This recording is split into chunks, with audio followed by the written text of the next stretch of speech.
Okay, some of you know I've recently been in Texas spending time with family. I went to my mom's house and she broke out some old pictures so my daughters could take a look at my old girlfriends and whatnot. But one of the things that was in that massive pile of pictures were pictures I hadn't seen in many, many years from back, primarily when I was in my 30s. This is a time in my life when I was basically fat, basically out of shape. I was very strong at that time. I was powerlifting.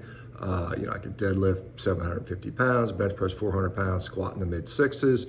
But I was eating, a ton of carbohydrates, a ton of food in general. And the reason I could eat so much food is because I had an insatiable appetite. I could not get satisfied.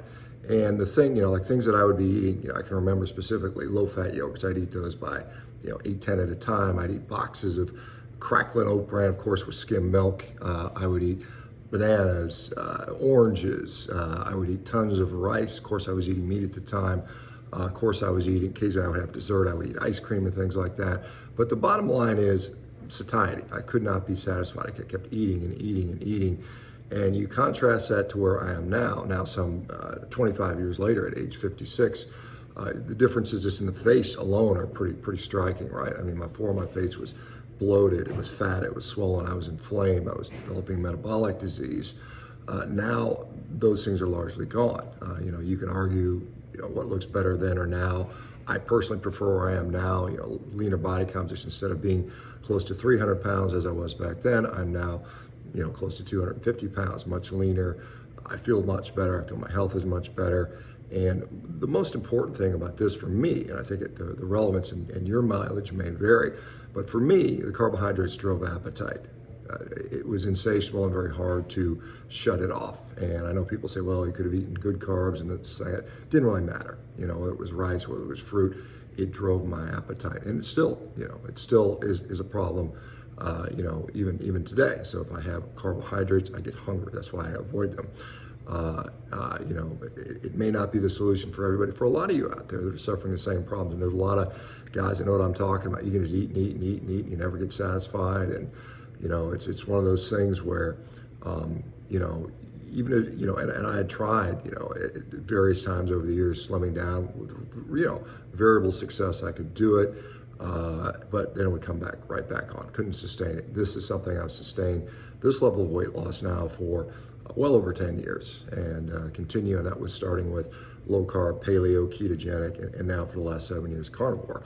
Continue to have no problem. My strength is very, very good still. I mean, in some cases, I'm as strong or even stronger in certain lifts than I was even back then. Now, certainly, I'm not training for powerlifting or those types of things. I have different goals out there. But, like I said, for me, carbohydrates lead to overconsumption. And we know how the hormonal impacts. Look at these new drugs out there, the GLP-1 agonists.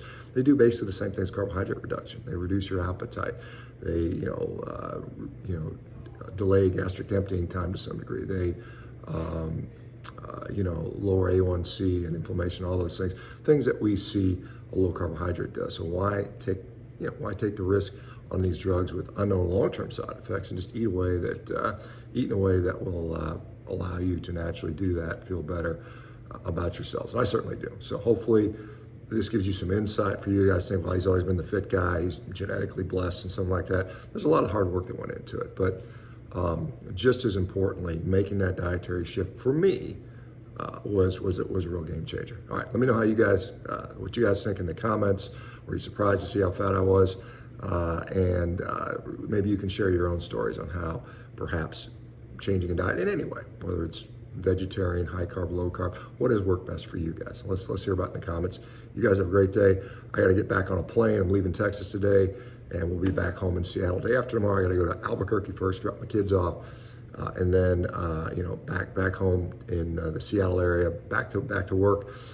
Doing push-ups here. I'm doing 400 today. I did 300 yesterday, and then 10 days, and then I'm off to another trip where I'll be out in Europe for a couple of weeks. So I'll be talking to you guys from there. All right, you guys take care. Bye-bye.